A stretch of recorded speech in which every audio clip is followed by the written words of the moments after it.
FMCG সেক্টরের একটা অন্যতম কোম্পানি যার নাম হচ্ছে ব্রিটানিয়া ইন্ডাস্ট্রিজ লিমিটেড। ব্রিটানিয়া ইন্ডাস্ট্রিজের হচ্ছে কোয়ার্টার 4-এর রেজাল্ট আউট হয়ে গেছে। কোয়ার্টার 4-এর রেজাল্টের পারফরমেন্স কী টাইপের দিয়েছে ব্রিটানিয়া ইন্ডাস্ট্রিজ লিমিটেড, সেটাকে নিয়ে আমরা অ্যানালিসিস করব। তার আগে আমরা কোম্পানিটার হচ্ছে চার্ট প্যাটার্নটাকে নিয়ে অ্যানালিসিস করব। দেখব যে শেয়ার হোল্ডারদের কতটা রিটার্ন জেনারেট করেছে বা ওয়েলথ ক্রিয়েট করে দিয়েছে, সেটাকে নিয়ে আগে আমরা ফার্স্ট অ্যানালিসিস করব। আফটার দ্যাট হচ্ছে আমরা কোম্পানিটার হচ্ছে কোয়ার্টার 4-এর রেজাল্টের পারফরমেন্স কী টাইপের দিয়েছে সেটাকে নিয়ে অ্যানালিসিস করব। তো কোম্পানিটা এখন ট্রেড করছে 4,731 টাকায় এখন ট্রেড করছে। আমরা যদি চলে যাই কোম্পানিটার মার্কেট ক্যাপিটালাইজ, তাহলে কোম্পানিটার মার্কেট ক্যাপিটালাইজ কত রয়েছে? অ্যাপ্রক্স আমরা বলতে পারি 1,00,000 কোটি টাকার মার্কেট ক্যাপিটালাইজ। অর্থাৎ এই কোম্পানিটাকে আমরা ব্লু চিপ লার্জ ক্যাপ টাইপের কোম্পানি হিসাবে কনসিডার করতে পারি এবং কোম্পানিটা কিন্তু নিফটি 50-র কিন্তু একটা কোম্পানি, এইটুখানি মাথায় রাখবেন। তো কোম্পানিটার আমরা যদি একদিনের পারফরমেন্স দেখি 1%-এর মতন নেগেটিভ রিটার্ন জেনারেট করেছে একদিনে। 5 দিনের পারফরমেন্স দিয়েছে 2%-এর মতন নেগেটিভ রিটার্ন জেনারেট করেছে 5 দিনে। 1 মাসের পারফরমেন্স দিয়েছে 2%-এর মতন নেগেটিভ রিটার্ন জেনারেট করেছে 1 মাসে। আমরা যদি চলে যাই 6 মাসে, 6 মাসে হচ্ছে 2%-এর মতন পজিটিভ রিটার্ন জেনারেট করেছে 6 মাসে। 1 জানুয়ারি থেকে পারফরমেন্স করেছে 11%-এর মতন নেগেটিভ রিটার্ন জেনারেট করেছে 1 জানুয়ারি থেকে। আমরা যদি চলে যাই 1 বছরে, তো 1 বছর হচ্ছে 3%-এর মতন পজিটিভ রিটার্ন জেনারেট করেছে 1 বছরে। তো ন্যাচারাল ব্যাপার, আমরা জানি যে শর্ট টার্মে সেভাবে ওয়েলথ ক্রিয়েট হয় না স্টক মার্কেট থেকে। যত লং খেলবেন স্টক মার্কেটে তত হচ্ছে ওয়েলথ ক্রিয়েট হয়। তো এখন দেখার বিষয় কোম্পানিটা কি লং টার্মে ভালো পারফরমেন্স করেছে, লং টার্মে কি শেয়ার হোল্ডারদের ওয়েলথ ক্রিয়েট করে দিয়েছে, সেটাই কিন্তু এখন আমাদের দেখার বিষয়। তাহলে আমরা চলে যাচ্ছি কোম্পানিটার 5 বছরের চার্ট প্যাটার্নে। 5 বছরে কীরকম পারফরমেন্স করেছে? 76%-এর মতন পজিটিভ রিটার্ন জেনারেট করেছে 5 বছরে। তো 100% মানে ইনভেস্টমেন্ট ডবল, তো ইনভেস্টমেন্টকে কিন্তু 5 বছরে ডবল করেনি, তো সেই হিসাবে কিন্তু একটা আন্ডার পারফরমেন্স করেছে, আমরা এইটুখানি বলতেই পারি। তো ব্লু চিপ লার্জ ক্যাপ টাইপের কোম্পানিগুলোর মূল টার্গেট হচ্ছে 5 বছরে ইনভেস্টমেন্টকে ডবল করা, বাট এই কোম্পানিটা কিন্তু 5 বছরে ইনভেস্টমেন্টকে ডবল করেনি, তো সেই হিসাবে কিন্তু একটা আন্ডার পারফরমেন্স করেছে, আমরা এইটুখানি বলতে পারি। এবং এফএমসিজি সেক্টর কিন্তু একটা স্লো ডাউন ফেজের মধ্যে দিয়েও চলছে, আমরা এইটুখানি বলতেই পারি। তো এইবারে আমরা চলে যাবো কোম্পানিটার ম্যাক্সিমাম চার্ট প্যাটার্নে। তো ম্যাক্সিমাম চার্ট প্যাটার্ন হিসাবে পারফরমেন্স করেছে কত? 8,025%-এর মতন পজিটিভ রিটার্ন জেনারেট করেছে অল টাইম বা ম্যাক্সিমাম। তো কোম্পানিটা লিস্টেড হয়েছে কবে? 1999-এ। তাহলে 1999 থেকে এখনও অবধি রিটার্ন জেনারেট করেছে 8,025%-এর মতন পজিটিভ রিটার্ন জেনারেট করেছে অল টাইম বা ম্যাক্সিমাম। তো ম্যাক্সিমাম চার্ট প্যাটার্নটা আর লেফট টু রাইট ওপরের দিকে মুভ করছে, তো সেই হিসাবে কিন্তু একটা ডিসেন্ট টাইপের চার্ট প্যাটার্ন হিসাবে আমরা কনসিডার করতেই পারি এবং কোম্পানিটা কিন্তু ফান্ডামেন্টালি একটা সাউন্ড কোম্পানি হিসাবে আমরা কনসিডার করতেই পারি।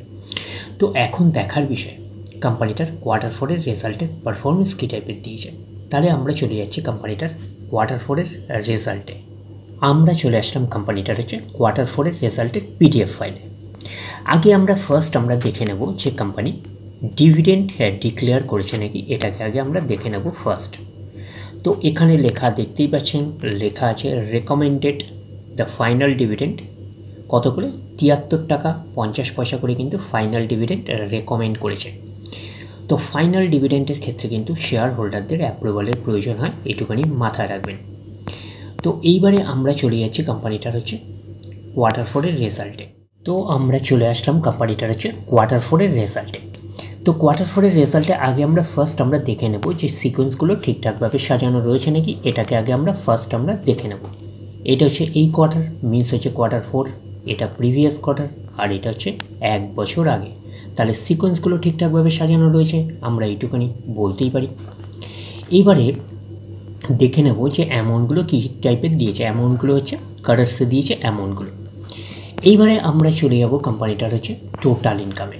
তো টোটাল ইনকামে যাওয়ার আগে আমরা কি করব, একটু লার্জ করে নিয়ে অ্যাডজাস্ট করে নেব, তাহলে আপনাদের কাছে ব্যাপারটা ভিজিবল হবে। তো এইবারে আমরা চলে যাচ্ছি কোম্পানিটার টোটাল ইনকামে। তাহলে আমরা চলে আসলাম টোটাল ইনকামে। এই কোয়ার্টার মিনস হচ্ছে Q4 কত আছে 4126। প্রিভিয়াস কোয়ার্টারে ছিল কত 4306 এবং এক বছর আগে ছিল 4079। তাহলে এক বছর আগের 4079টা এখন কত হয়ে গেছে 4126। তাহলে আমরা বলবো ইয়ার অন ইয়ার বেসিস কিন্তু জাম্প রয়েছে টোটাল ইনকামে। প্রিভিয়াস কোয়ার্টারে ছিল কত 4306, সেটা হয়ে গেল এই কোয়ার্টার, মিনস হচ্ছে Q4 হয়ে গেল 4126। তাহলে আমরা বলবো কোয়ার্টার অন কোয়ার্টার বেসিস কিন্তু ডাউন পারফরমেন্স করেছে টোটাল ইনকামে। তো ন্যাচারাল ব্যাপার, আমরা জানি যে ইনকাম করতে গেলে কোম্পানিকে এক্সপেন্সেস করতেই হবে। তো এখন দেখার বিষয় কোম্পানিটা ইনকাম করতে গিয়ে কতটা এক্সপেন্সেস করেছে। তাহলে আমরা চলে আসলাম কোম্পানিটার টোটাল এক্সপেন্সেসে। এই কোয়ার্টার মিস হচ্ছে Q4 3388, প্রিভিয়াস কোয়ার্টারে ছিল 3544 এবং এক বছর আগে ছিল 3322। তাহলে এক বছর আগের 3322টা এখন কত হয়ে গেছে 3388। তাহলে আমরা বলবো ইয়ার অন ইয়ার বেসিস কিন্তু জাম্প রয়েছে টোটাল এক্সপেন্সেসে। প্রিভিয়াস কোয়ার্টারে ছিল কত 3544, সেটা হয়ে গেল এই কোয়ার্টার, মিনস হচ্ছে Q4 হয়ে গেল 3388। তাহলে আমরা বলবো কোয়ার্টার অন কোয়ার্টার বেসিস কিন্তু ডাউন পারফরমেন্স করেছে টোটাল এক্সপেন্সেসে। তো এইবারে আমরা বের করব কি, এইবারে আমরা বের করব হচ্ছে অপারেটিং প্রফিট। কী করে বের করব, টোটাল ইনকাম থেকে টোটাল এক্সপেন্সেস আমরা বাদ দেব, বাদ দিলে যেটা পড়ে থাকবে সেটা হচ্ছে অপারেটিং প্রফিট।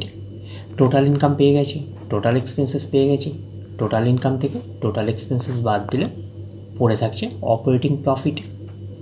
অর্থাৎ আপনারা বলতে পারেন profit before share of profit of associate and joint venture. তাহলে আমরা পাচ্ছি কি, এই কোয়ার্টার মিস হচ্ছে Q4 738, প্রিভিয়াস কোয়ার্টারে ছিল কত 762 এবং এক বছর আগে ছিল 757। তাহলে এক বছর আগের 757টা এখন কত হয়ে গেছে 738। তাহলে আমরা বলবো ইয়ার অন ইয়ার বেসিস কিন্তু স্লাইটলি ডাউন পারফরমেন্স করেছে অপারেটিং প্রফিটে। প্রিভিয়াস কোয়ার্টারে ছিল কত 762, সেটা হয়ে গেল এই কোয়ার্টার, মিনস হচ্ছে Q4 হয়ে গেল 738। কোয়ার্টার অন কোয়ার্টার বেসিসও কিন্তু ডাউন পারফরমেন্স করেছে অপারেটিং প্রফিটে। তো অপারেটিং প্রফিটটাই নিশ্চয়ই কোম্পানির মেন প্রফিট নয়। তারপরে বিভিন্ন অ্যাডজাস্টমেন্ট থাকলে সেগুলো প্লাস মাইনাস হবে, গভর্নমেন্টকে ট্যাক্স পে করতে হবে, গভর্নমেন্টকে ট্যাক্স পে করার পরে কোম্পানির কাছে যেটা পড়ে থাকবে সেটা কোম্পানির ফাইনাল প্রফিট বা নেট প্রফিট হিসাবে আমরা কনসিডার করতেই পারি। তাহলে আমরা পাচ্ছি কি net profit for the period, এটাই নেট প্রফিট, এটাকেই আমরা ফাইনাল প্রফিট বলতে পারি। তাহলে পাচ্ছি কি এই কোয়ার্টার মিস হচ্ছে Q4 কত আছে 536, প্রিভিয়াস কোয়ার্টারে ছিল কত 555 এবং এক বছর আগে ছিল 557। তাহলে এক বছর আগের 557টা এখন কত হয়ে গেছে 536। তাহলে আমরা বলবো ইয়ার অন ইয়ার বেসিস কিন্তু ডাউন পারফরমেন্স করেছে, আমরা এইটুখানি বলতে পারি নেট প্রফিটে। প্রিভিয়াস কোয়ার্টারে ছিল কত 555, সেটা হয়ে গেল এই কোয়ার্টার মিস হচ্ছে Q4 হয়ে গেল কত 536। তাহলে আমরা বলবো কোয়ার্টার অন কোয়ার্টার বেসিসও কিন্তু ডাউন পারফরমেন্স করেছে নেট প্রফিটে। তাহলে ওভারঅল কনক্লুশন কী দাঁড়াচ্ছে নেট প্রফিটে, ওভারঅল কনক্লুশন দাঁড়াচ্ছে ইয়ার অন ইয়ার বেসিস এবং কোয়ার্টার অন কোয়ার্টার বেসিস দুটোতেই কিন্তু ডাউন পারফরমেন্স করেছে নেট প্রফিটে, আমরা এইটুখানি বলতেই পারি। এইবারে আমরা চলে যাব কোম্পানিটার হচ্ছে ইপিএসে অর্থাৎ আর্নিং পার শেয়ারে। তাহলে আমরা চলে আসলাম কোম্পানিটার ইপিএসে অর্থাৎ আর্নিং পার শেয়ারে। এই কোয়ার্টার মিস হচ্ছে Q4 কত আছে 22.35, প্রিভিয়াস কোয়ার্টারে ছিল কত 23.10 এবং এক বছর আগে ছিল 23.19। তাহলে এক বছর আগের 23.19টা এখন কত হয়ে গেছে 22.35।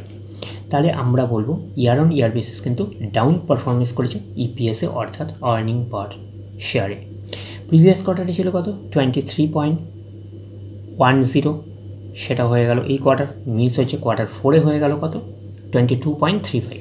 তাহলে আমরা বলবো কোয়ার্টার অন কোয়ার্টার বেসিসও কিন্তু ডাউন পারফরমেন্স করেছে ইপিএসে অর্থাৎ আর্নিং পার শেয়ার।